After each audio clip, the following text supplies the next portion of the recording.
And we're live with our 206th episode of Absolute AppSec. I'm Ken Johnson on Twitter, joined by my co-host, Seth Law, at Seth Law on Twitter. Seth, say hi.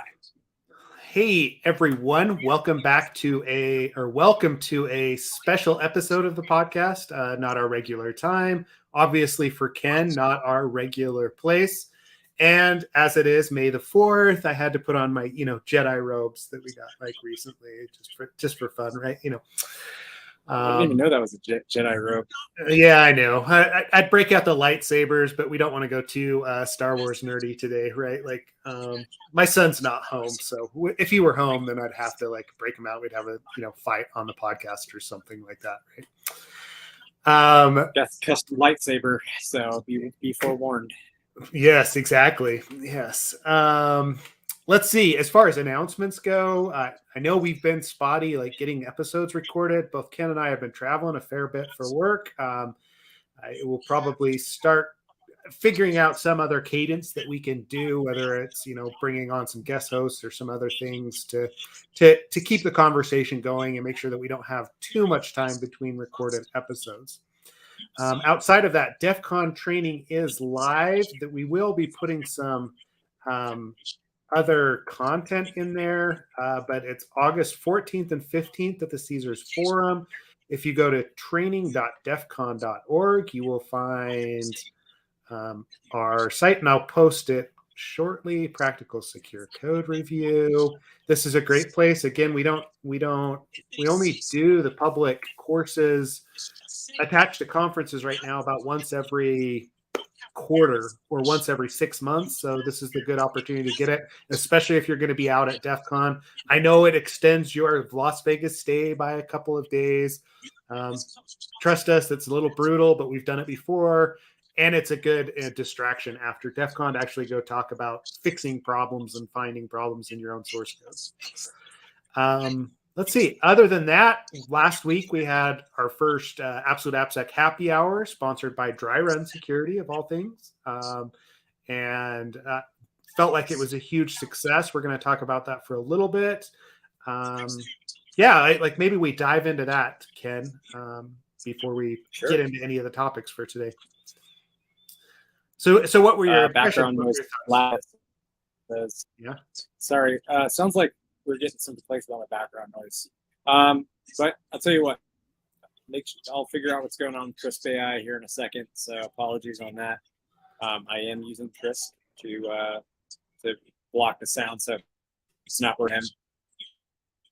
Right. So the happy hour was at Bar Mortimer in downtown SF.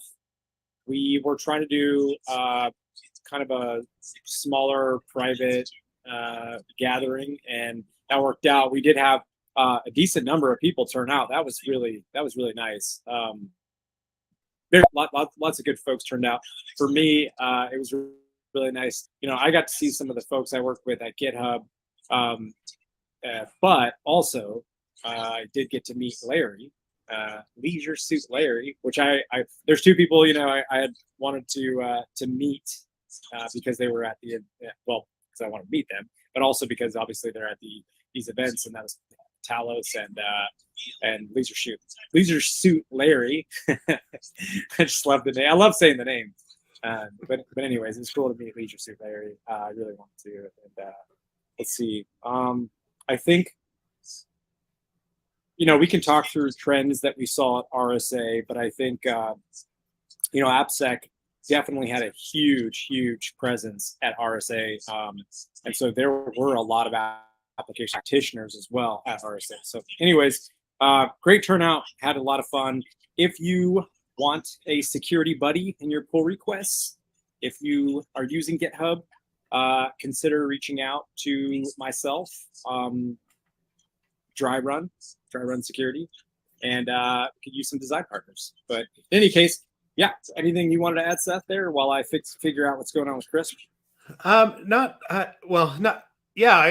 give my overall impressions, right? I was not down for RSA, so I flew down just for the happy hour, saw a few people. It's been a while it's been a while since I connected with a few of those, and we saw some new faces as well. felt pretty successful. And so one of the things that we're going to do at DEF CON is sponsor something similar. So between Redpoint and Dry Run Security, we will host another happy hour during DEF CON. We'll start gathering signatures, interest on the Slack channel for people that are going to be in Vegas for that period. And we'll probably do it like Thursday night, the night before DEF CON starts, after our Black Hat and B-Sides have wrapped up. But it'll be a good place for, for us to meet listeners to the podcast, for everyone to meet and greet with other community members as well. We had some really good turnout from just people that have been in the industry for a while. That was nice to see. But a lot of good conversations, a lot of interesting things that popped up about what people are working on, some startup founders, and like I know one of James's friends that does like the API security. I can't remember exactly the name, but I got his contact info. We might have him on the podcast to talk about it, because it's definitely within the realm of what we do on a daily basis, like protecting those APIs and identifying vulnerabilities with those APIs before something goes live. I'm trying to think what else that, what other impressions I had there. We did have some shirts with us, but we didn't distribute them because we didn't have enough, right? So that's my fault. Sorry. Yeah. If you are looking for AppSec swag, absolute AppSec swag, contact Ken or I. We have a refresh coming that we're working through that I'm excited about as well, as far as the designs and stuff go, since we've been doing this for a few years, and obviously we're going to stick around. Outside of that, Ken, I think the other, obviously you were at RSA. I'm interested to hear how much AI discussion you had, or ChatGPT discussion you had while you were at RSA, since that seems to be, it's no longer like we're no longer concerned about anything else besides what ChatGPT is going to do to the industry, right? Yeah, I mean, so I got an Expo Plus pass, which gave me access to the Expo floor, which if you have never been to RSA, there's two sections in North lobby, essentially, of the Moscone Center. And I mean, just imagine probably the size of like a Walmart inside, just of like vendor booths, right? North and South lobby. So I spent, and also the Expo Plus pass gives you the sandbox, innovation sandbox access, which is really nice because you get to see essentially the top 10 accepted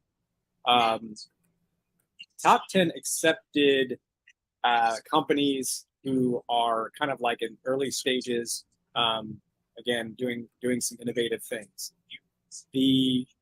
So I'll talk about a little bit about those top 10 companies and who won, and then talk a little bit about the trends for what I saw anyways from the vendor booths. Because like it or not, we had this conversation quite a bit at RSA. It's like, okay, do I want to be at RSA? Yes and no, right? Like, first of all, I'm not a big lover of traveling to San Francisco. Just not. It's not, it's a busy city. That having been said, there's definitely some good food there, some great sushi, so can't complain too much about San Francisco. But it's a long flight from the East Coast and all that fun stuff. So anyways, but also RSA, man, it's like, we can't, like, I can skirt around this all day long, but it's a business conference, right? Like, that's what it is. However, and this is the important part that we all discussed and agreed upon, everyone can agree on this. Whatever happens there does set the trend for what people are going to buy, what companies are going to buy, what C-suites, executives. So there is some relevance there. It is important. Having said that, you just got to know what you're going there for. Yeah. So it's not a technical conference, obviously. I'm sure there are some technical talks. I've spoken there before. I'd like to think my talk was technical. But, that's not the target audience typically. It's a lot of people in sport coats and all that stuff. All right, so let's talk about the top 10 companies. First of all, KSOC was almost in that top 10. Jimmy his Kubernetes security company, KSOC. They was almost in that top 10. They didn't make it, but that's okay. So the winner of this year's Innovation Sandbox was Hidden Layer, I believe. I don't know if is it. I know the last name is Sestito. Maybe it's like Christopher Sestito or something like that. I think he goes by Tito. In any case, that's the CEO, that's the founder.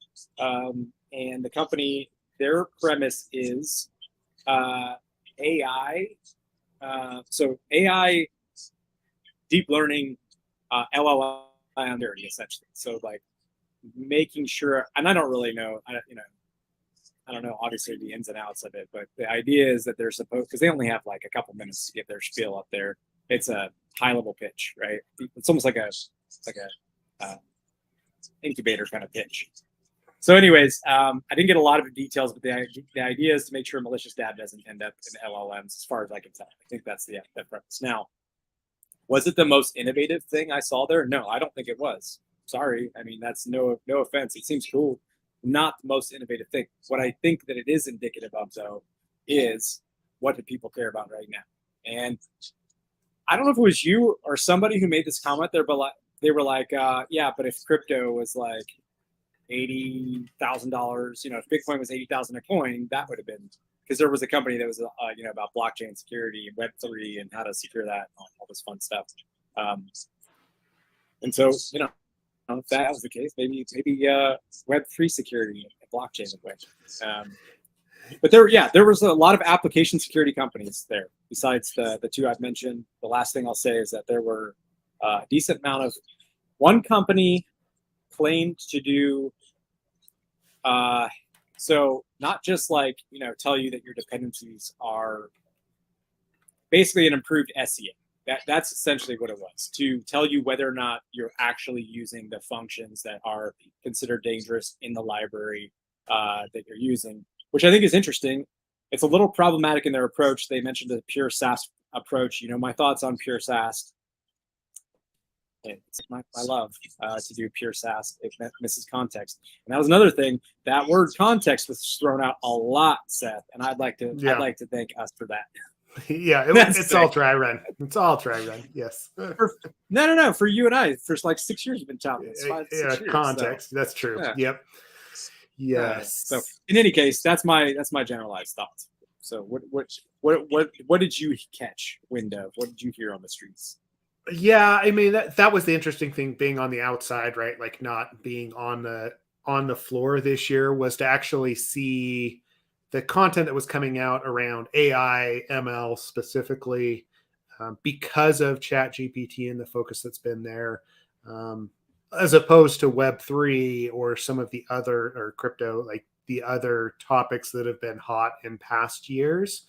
But it also, like, it's always that love-hate relationship we have with RSA, that it drives like this businessy end of this business conference drives the discussion for, at least a few months, if not for a year, as far as like what we focus on and what people actually come to, like Redpoint for, and what they want to look at, not necessarily, hey, like, let's get to the nitty gritty of actually securing an application and whatever that takes. It's like, oh, well, tell me about what you guys do from an AI ML perspective and how that can drive, you've got to have some like some attack simulation tool that's going to use AI to, simulate attacks against our application. And I'm like, guys, you're vulnerable to SQL injection, right? Like, this doesn't take an AI to discover. Yes, that sounds great, but like, again, it goes back to like the Crocs and socks of security. This is what, I'm going on a rant now, but that's what drives me crazy about conferences like this is, yes, like we're always fascinated by that new and shiny, right? Like ChatGPT, what's that going to do? And it will help us when it comes down to like low-level security stuff. I'm convinced of that. We're not necessarily there yet because it's all based on how we're training that AI, but it's going to help us in the long run. The problem that we have is we try to apply that to, like, we just bolt it on top, right? It doesn't always go to the level that we need it to. And then like it's a flash in the pan, right? So, okay, we've got ChatGPT. We're going to ask it how to secure something or to find vulnerabilities in something, and then we're going to crap on it, or we're just going to disparage it because we didn't train it properly. We didn't have the time to actually drop into it, and then we're going to switch to something else, right? So next year we'll be back to crypto, or maybe there'll be a new iteration of ChatGPT, or we'll be back to, securing cars. I don't know, right? Like it's just is like always that jump between different things based on what's happening in the wider world. That, I mean, it feels like the industry as a whole for years has always had some level of kind of, security ADHD, right? Like we can't focus on one thing for long enough to actually secure it. The organizations that do are secure, but those that are that swing based on what happens at RSA and even at Black Hat to a lesser extent, those are the ones that never quite get those fundamentals down, and then they show up in the news. Yeah, let's say, we'll write it down. Like I'm sure we can pitch something, right, Ken? Yeah, I mean, the word secure was used a lot. The word context was used a lot. API security, that was a big one. I saw a lot of companies promising a lot of things. And some of them, like speaking as a seed series co-founder, they promise more than I'm willing to bet they can deliver on. So I don't, again, I'm not going to go into, I wouldn't go into any names or anything like that, but there was definitely a lot of booths where I was reading all of the things they claimed to provide. And I'm like, because,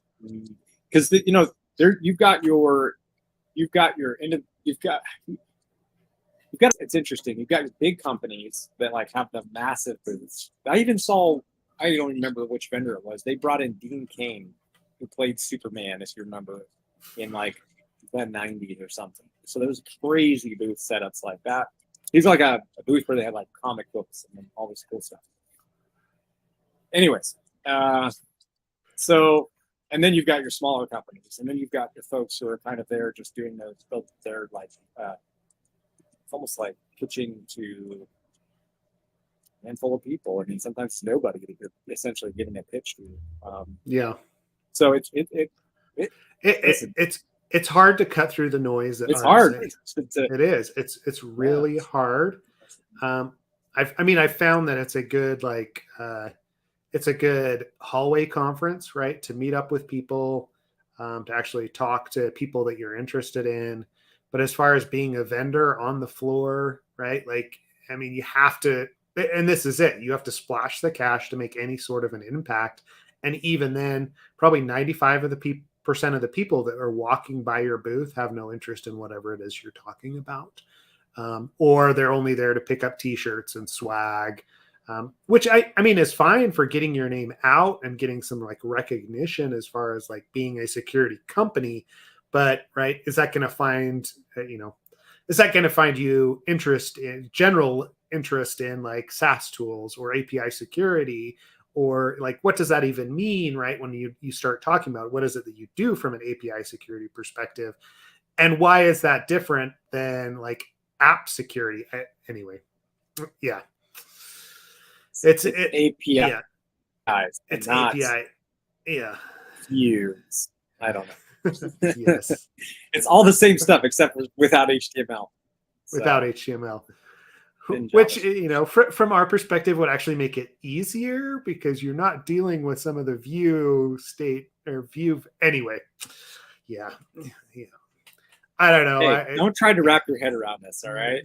Just enjoy the ride. Is that, yeah. Well, but I'll say this: I didn't see any of them talking about GraphQL or all this talk of API security. I'm a little afraid that people are missing the boat on the fact that GraphQL is going to be not going to be. I mean, it's you're a consultant, so you've dealt with a lot of different apps from a lot of different companies in a short period of time.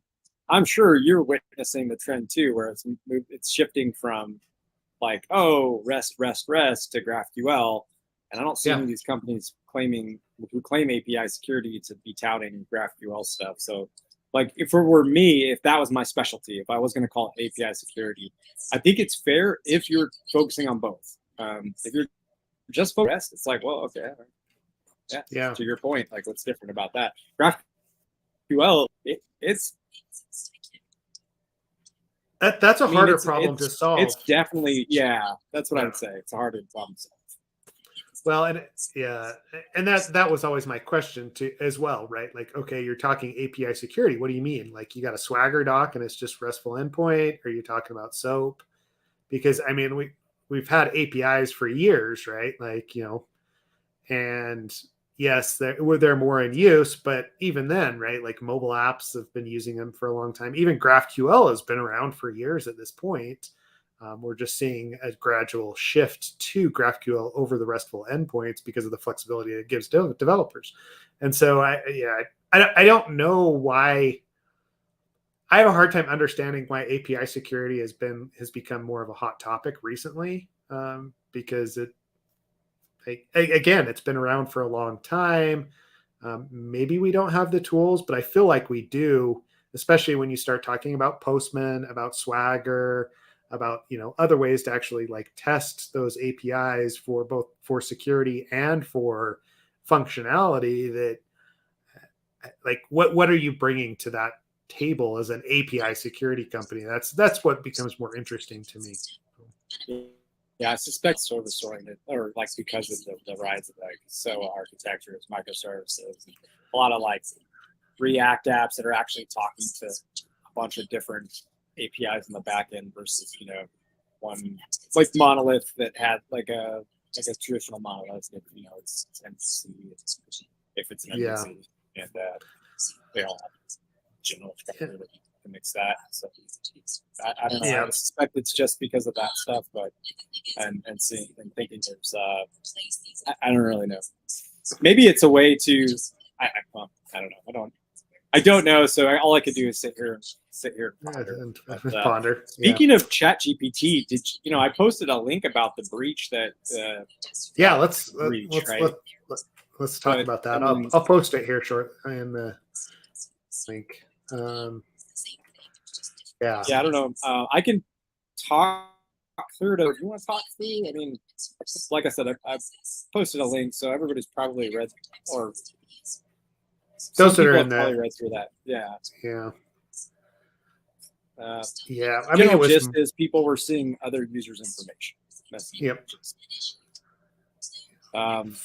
What I'm not clear on is that just like, because I mean it's payment related data, so I assume it's just but I assume it's data related to the traditional information you might give during billing, like the address, email, stuff like that. It was probably I mean, I haven't seen this specific, right? Like the more I read on it though, I'm like, oh, so it was some sort of like sensitive data exposure via insecure direct object reference, probably, or right, like weirder than that. It was an off by one error with Redis. Oh, is that what it was? It was off by one, so it was actually exposing. Okay.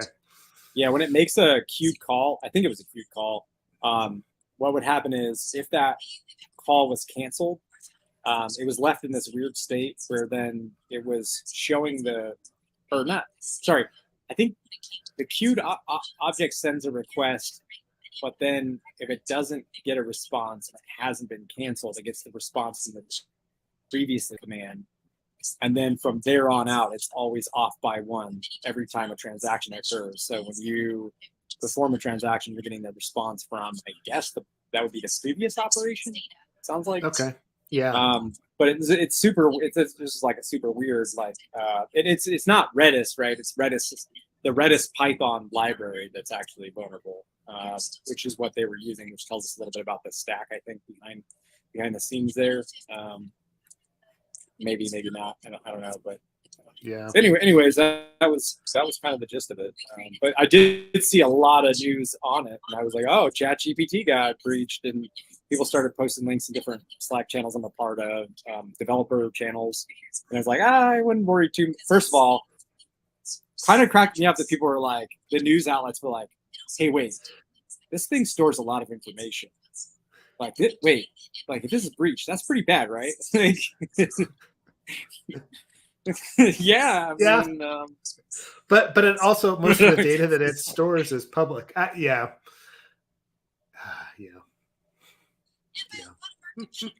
Not true. I'd argue that's not necessarily true. And the reason I say that is that you for sure can pay to have Copilot, for instance. Oh, I guess, yeah, You I know, think you're right. Like I'm thinking about just the generic chat GPT like question answer. But if we start talking Copilot and other aspects that have access to private data, right? The company private data that you're running that same engine against. Yeah, you're right.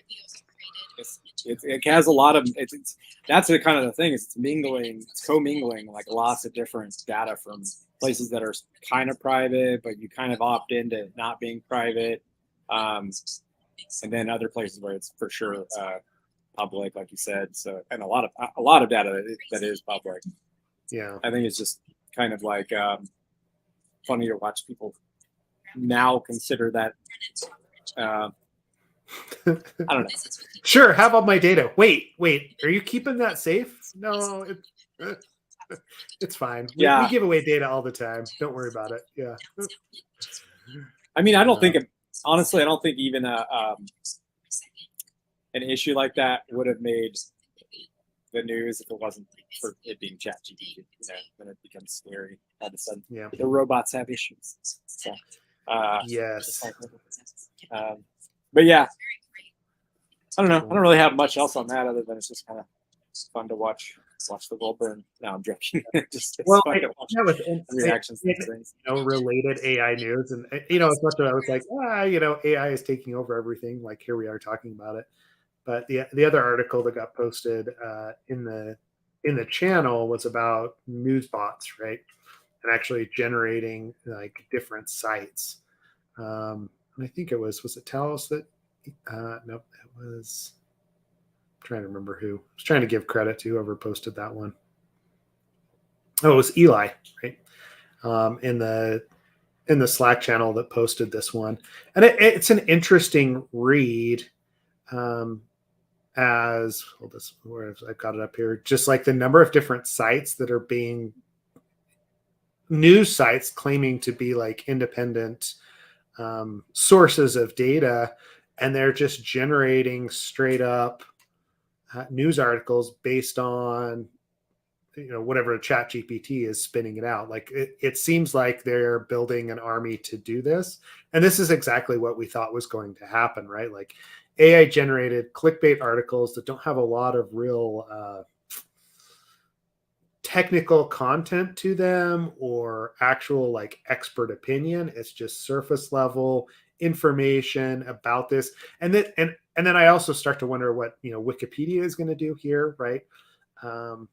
But most of these seems that they're actually taking content from other news sites, like the major news outlets, rewriting those news stories, right? Having ChatGPT summarize it and then put it up on another site, right? So they're not actually doing anything besides kind of connecting the dots here, or telling ChatGPT to summarize what CNN or MSNBC or Fox or whoever is actually like producing that content.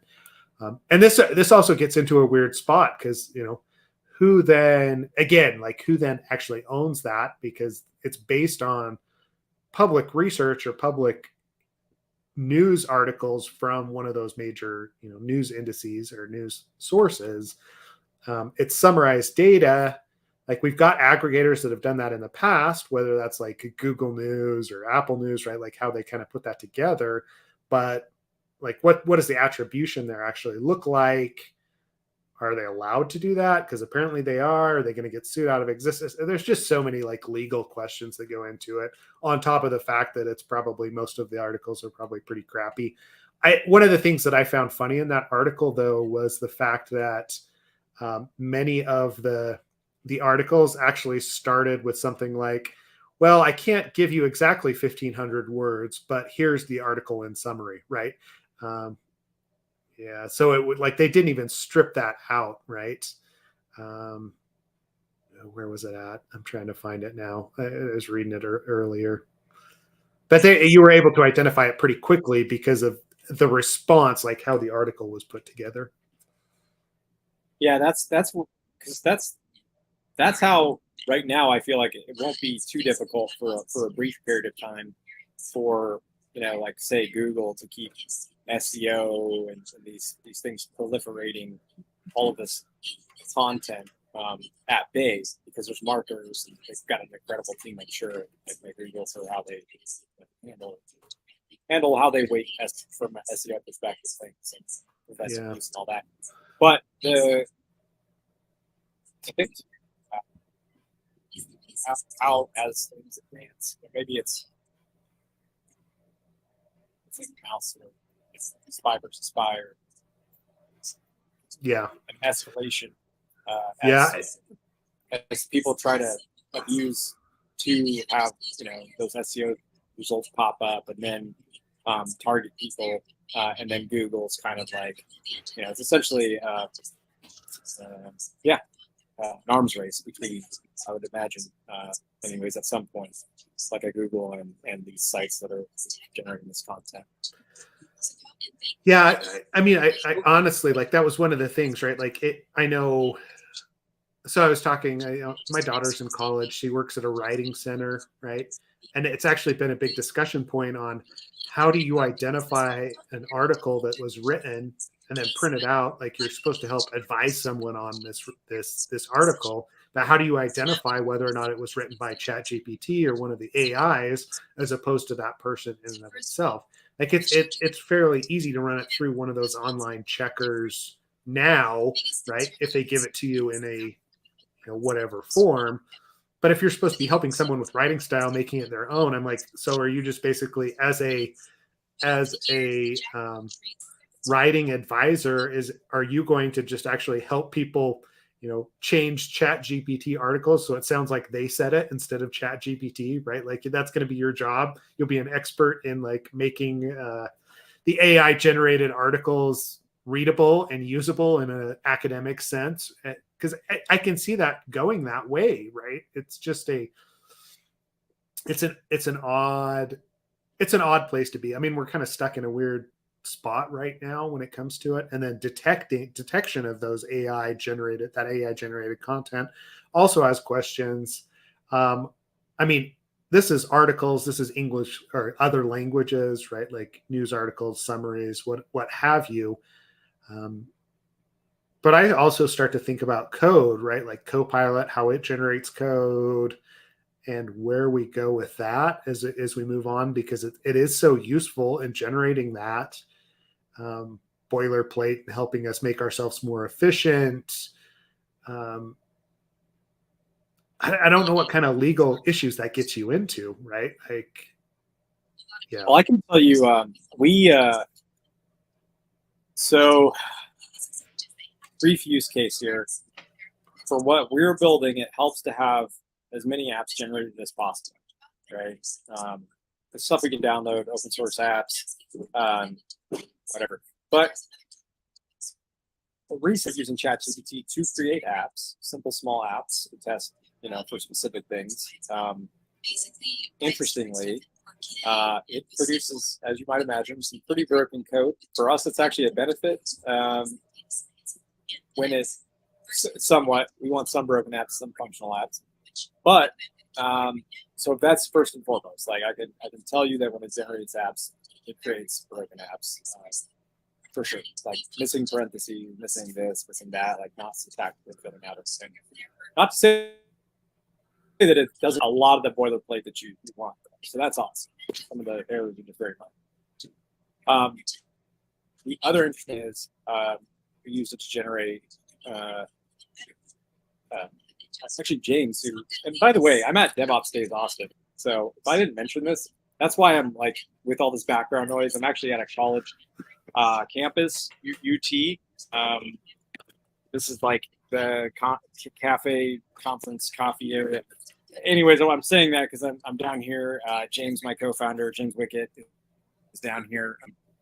His wife Laura is one of the co-organizers for this conference. Anyways, James has been using ChatGPT to tinker a bit as well, and he created yesterday or the day before some like GitHub actions that were really just for fun, just to see how it worked. And man, they actually worked. Like asked it to do some pretty simple things, but stuff that might take you some time to figure out with GitHub actions, and boom, next thing you know, it's not only not only is it generated and working, but it's published to the marketplace. That's what scares me a little bit more, right?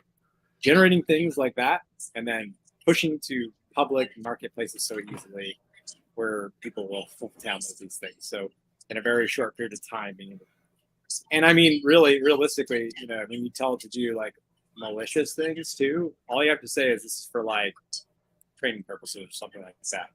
So Yeah. Yeah, that's the one that I think is. So there's some valid use cases. There's obviously some use, also cases just maybe not for the things we would consider to be good. Yeah, well, and that's it, right? Like we see this starting with these news these news sites, these news articles, right? Like at what point does it, okay, so you're talking GitHub Actions, but like take that further, all of a sudden it's writing NPM modules, it's writing, demo apps like you're saying, but NPM modules that are being used, and I'm hooking it straight up to GitHub. I'm allowing it to push straight to NPM, and just to see what's going to happen. And eventually, no one else understands what's going on. Like you could have it keep working on that code, making it more and more efficient, to the point that like you've looked at source code. I've looked at source code for years and years and years, and you know how hard that level of abstraction is to get down to a layer that you fully understand things.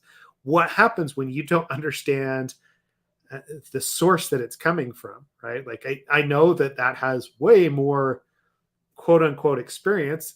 Copilot has looked at more code than I have in my career, right? There's no question of that. And it's going to insert things and start going to levels that are probably going to be a lot harder to understand and just abstract out, which is going to introduce more security vulnerabilities, probably in places that we didn't expect, or maybe places that we can even find. I keep extrapolating out to, all right, what does this look like in 3 years and 5 years when, that 95% of the NPM code that's running the internet is all generated by some sort of an AI, and we don't really know what it's doing underneath the hood. Yes, we know the inputs that we gave to the AI to actually generate those modules for us, but like again, then we're probably trusting it to test and to validate as well. Yeah, I'm getting all doom and gloom, Ken.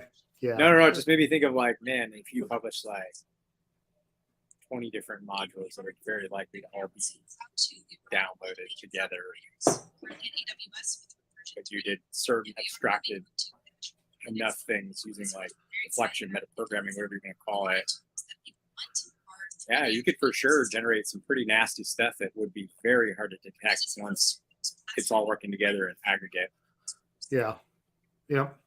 To your point about complexity. Huh. Yeah. That's an interesting one, man. Yeah.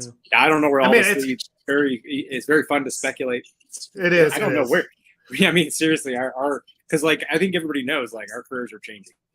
Yeah. Right. How that doesn't mean we're like, I'm not saying we're getting like, obviously that's not the case. That's not actually, I think our jobs are going to get harder. In any case, I think we're going to have to get smarter. Yep. Well, yeah, okay. So I actually saw this was posted a couple of days ago, and this will be for like the testers and the AppSec peeps that are out there. If you haven't looked at it yet, I haven't necessarily used it, but to improve like your ability to recognize like attack surface, there is this new tool that has popped up that has been intriguing to me, because it's been something that I've we've struggled with in the past, is the ability to spider out a site, like realistically spider out a full site based on different inputs, and we needed something modern to do that. If you've ever tried to spider with like Burp Suite, Zap, or some of the other application security tools that are out there, it works pretty well from a manual perspective, but the second that you start getting into React and SPA's other applications, it's been hit or miss for me personally, as far as like building out a full attack surface of what an application looks like. So I was just excited to see somebody else having the same problem and trying to solve it. So I'm presenting this Spider Suite tool. And again, this comes with no not necessarily even recommendations. I have not used it yet, but it is one that I'm going to try out within the next week or so to see how it performs against different applications, to give me a better idea of what the attack surface of an application looks like in a dynamic way. So if anybody's played with that, let me know, what it looks like. The one thing I did enjoy, or I keyed it in on instantly, was the ability to import and visualize content extracted from other tools like Burp Suite, Zap, Katana. So the other AppSec tools that we're currently using, it'll actually give us some content there as well. Yeah. So take a look. I mean, I don't know. Ken, have you used anything recently outside of Burp Suite for attack surface, enumeration, or, yeah. Yeah, I built something. No. Yeah. But jokes is kind of a joke aside. I didn't use it, but I did see. I think I mentioned this maybe at some point. Katana. I saw Nuclei Product Discovery. I put out something called Katana for the new generation of spidering. So I haven't used it. I don't know if it's any good. But that's the only other thing I've heard of. But no, I use Burp. Yeah. Well, and that's what I'd be interested with is how Katana compares to this spider suite, right? Because it does look like it extracts data. It can extract data from Katana. So that's interesting. But I don't know what that. I don't know what that actually equates to. Whoops. As I put that back in there, that was the wrong one. Yeah. Whoops. Gosh, I'm struggling, Ken. Hey, I'm struggling. While you're doing that, I was going to mention. So my travel schedule will be seemingly pretty clear for a schedule for the next, at least I think, a month. So I'm good there. Just putting that out. Okay. Yeah. I don't know what your travel schedule will end up looking like, but I think for me, anyways, on my end. Normal. Back to normal. Oh, okay. So that's Ken's putting it on me. It's now my fault. Yeah. Hey, listen, I've been traveling for 6 weeks straight, so I know that's my fault. Yeah, but no, it's fine. Times where this week where it was less than 24 hours. I think it was 20 hours, maybe 19 hours between landing and going back to the airport and getting on a flight again. So, yeah, that sounds about right. Yeah, but it's all good. We're gonna be a little normal here for a little bit. Yeah. So. Cool. Yeah, so I posted Katana in there as well from the Nuclei, the project discovery guys. And again, I keep coming back to Surface, like attack surface. And I know you guys over at Dry Run are working on something from a code perspective that is going to be more effective than what we get from a dynamic, right? From a dynamic, we only see what it is that's linked. Exactly. I mean, we know this is the deficiency of dynamic scanners, right? Is we only see what's actually being used and what's linked. We have to have some place to start from. The code, you actually see everything that's in there, especially if you get it from a running, you got a running instance and can map that out. So it'll be fun to, get involved as Dry Run makes it further along and talk about what you're experiencing there as you do that same sort of research, but from the code perspective. So, but if any of you that are listening have experience with Katana or Spider Suite, I mean, I know we've got, Talos and Eric and a bunch of guys in the Slack channel that are using these on a daily basis, or Kayla or Cole down there in Australia as well. Those guys, as you're using these different tools, I'd love, if it's something that you have extensive experience with, or you've even just tried it out, drop in, give us a line, because that might be a good discussion point to just do a demo and ask questions, and even post something up on the YouTube channel for other people to get some familiarity with. Let's see, what else do I have in my my list today? I have a gist that someone posted of they stood up an SSH server on just online and collected all the usernames that were attempted against it over the course of, I think, about a month here, right? but it's interesting to actually comb through that list, right? Ken is in there, I believe. No, just teasing. There's a lot of first thing I searched for.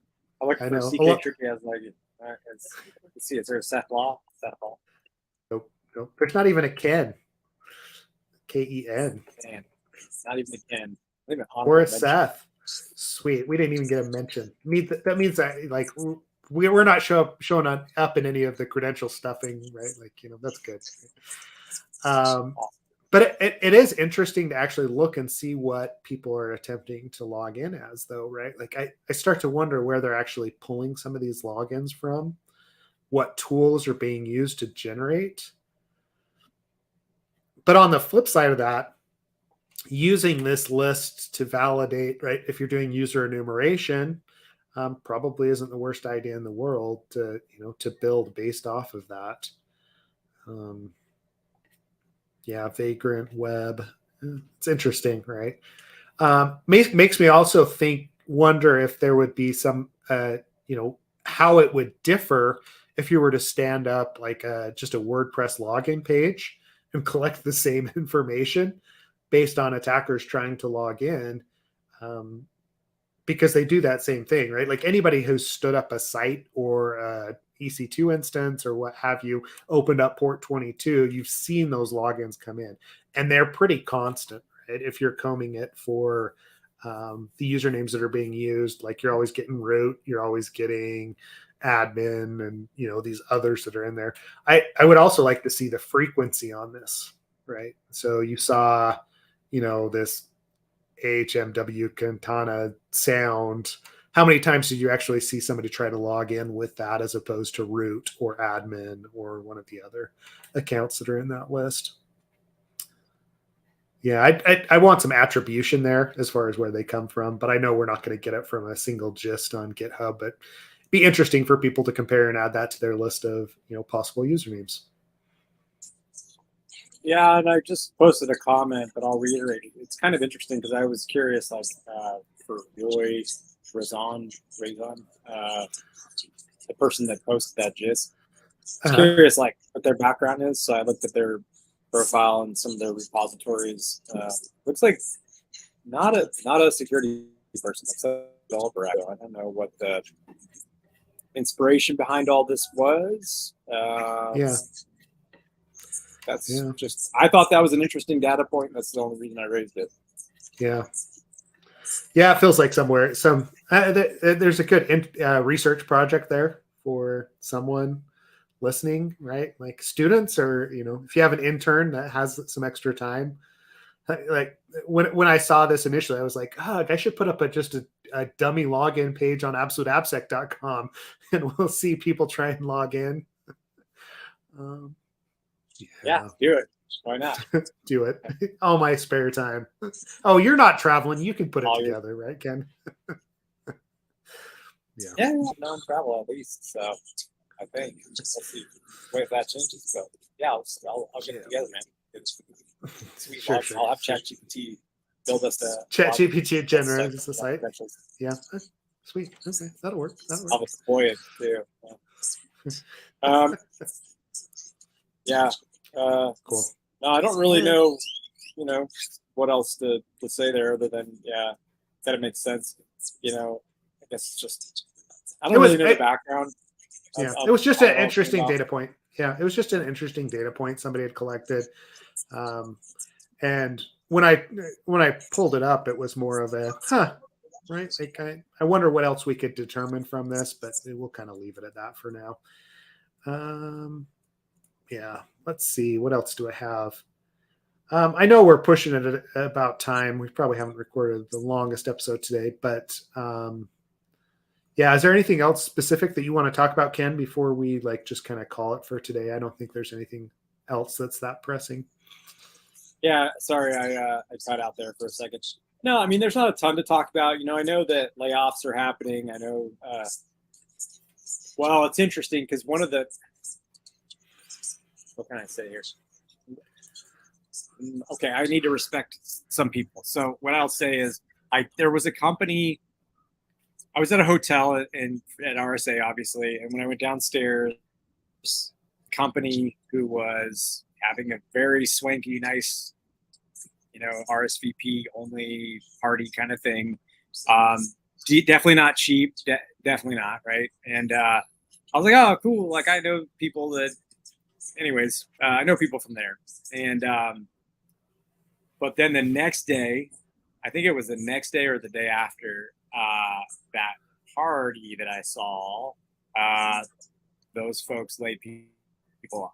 I will admit, and I haven't even been on Twitter. I probably have messages and DMs I need to check and all that stuff, but I just, I'm constantly on the move. So anyways, so I didn't see the Twitter stuff until later when somebody who was a friend reached out, shared that. But I will say, I thought, what a horrible look. I can't believe you just threw the swanky party and then you're laying off the next day or the day after or whatever when I saw it. So, and that's without seeing anybody else's opinions on Twitter. So, having said that, I think, sometimes you do book these things and you can't get out of it. You might as well just go forward with it. Sometimes it's a business decision that, the sales and marketing aspects, the priority right now, and operational expenses, other OpEx costs. That sounds super callous the way I'm saying it, but I don't. I guess what I'm trying to say is I don't know the ins and outs of it. I hope to never be in a situation like that myself. You can't predict the future, and it's not fun for anybody. So, I'll also say this: I know that there was also like, well, but they also have a party booked at another place that's 3 months. But again, that could be hard to get out of. I don't really know. And again, that may just be a business decision.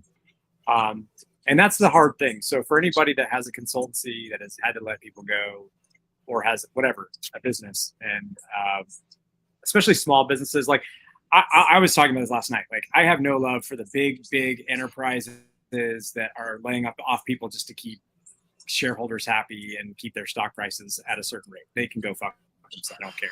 But for the smaller businesses, yeah, that's a different story altogether. And so just, hope things improve for you folks. I'm going to mute myself as you finish your thoughts, but because of these sirens, but yeah, that's my take. Yeah. I mean, we've seen quite a bit of it, and it is starting to affect some of the smaller, not like small-ish company, or like smaller companies in the industry, right? There's been some chatter in the Slack channel about, different layoffs that are going on. It's definitely not a good look. Like the big one right now is Google, where they lay a whole bunch of people off and then the CEO gets some like hundreds of millions of dollars in a bonus, right? Like you're like, how many people could you have kept? Anyway, right? Like it's just not a good look, not a good like PR look either. You start to wonder what's going on there outside of just pure greed, right? But it's a tough situation to be in. I don't mean to be vulgar, but yeah, that's how I feel. It's like you're just doing that because you're greedy and you want more money, and it's disgusting. Like there's nothing else to say there. I don't have any love for that. Yeah, exactly. But I know that there's people that need help, right? So, and that's the other thing I'd like to promote today is like along those lines, if you have someone that is in the industry that is looking for a job, have them join the Slack channel. There are, there's quite a few people there, and I know there are different organizations that are looking. And if you have a job that, you're looking for another AppSec research project resource, post about it in the jobs channel. Let us know. We'll promote, right? Like we're definitely down to help people connect with good people, right? And to find, gainful employment or to help you fill a position, whatever that looks like.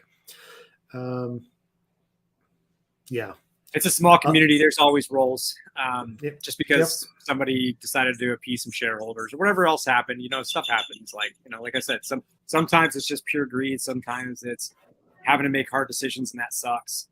But whatever the case is, there's always roles out there, especially in this field that had this very little compared to what the need is very little folks in this in application security specifically. But if there's anything else too that you're a part of, not AppSec or maybe you're a generalist, whatever, just come into the jobs channel like Seth said. Yep. Come into the job channel. Come say hi. Definitely want to see people succeed. That's why we do this. Cool. I think one other thing I'll mention is I think we'll try to get together. You and I can figure this out, but I think during the DEF CON Black Hat, we should, we can probably get a meetup similar to what we did for RSA going as well, so that we can hang out with folks. I did. Yeah. We mentioned that at the beginning of the podcast. Oh, did you? Sorry, man. Yeah. You were so distracted between jet lag and man, some nights I've Chris, had like 2 hours of sleep. So it's my brain's gonna be optimal again, but it's not at this moment the most optimal that it could be. I understand that. It's okay. I was very happy because I haven't gotten to exercise much or do any really jiu-jitsu, maybe once a week if I'm lucky. So it did feel good this morning to go and find a gym and get a little exercise with. So at least that's helping with the brain juices, so to speak. Yeah. But overall, I'm pretty stupid right now. So sorry. No worries. Watch out for that though. We'll gauge interest. We'll see who's going to be at. We'll start a channel for whatever DEF CON 2023 or 31, 32, whatever it is, right? On the podcast Slack, have people join, and then we'll figure out a location based on how many people are going to attend. We'll try and make it central to, as much as, we hate the strip, we'll be somewhere on the strip, I'm fairly certain. So. Cool. Otherwise, I think that's everything for today. If you find interesting articles, anything that you want to talk about, post them into the Slack channel. But we appreciate everyone listening. We know this one was a little, off normal scheduled time, but appreciate the feedback, appreciate the interactions. And Ken, thanks for jumping on while you're, out and about. Yeah, no, I wish I could report, but I this is the first day. It's also, noon local time. So, and we've been on since 11. So anyways, I'll tell you what, when we do this again, I don't think next week, but the week after, I can't remember what your schedule is, but when we do it again, I'll give you a rundown on what the sessions were like at DevOps Days. Austin. Yep. That'll be important. And to that point, we'll be off next week. Taking I'm actually taking a vacation, so it'll be good. And we will be back the following week. And so watch for the episode to be posted to the YouTube channel or in Slack. And otherwise, good to see you. Good to chat, Ken, as always. And we'll talk to everybody online. And see you all in a couple of weeks.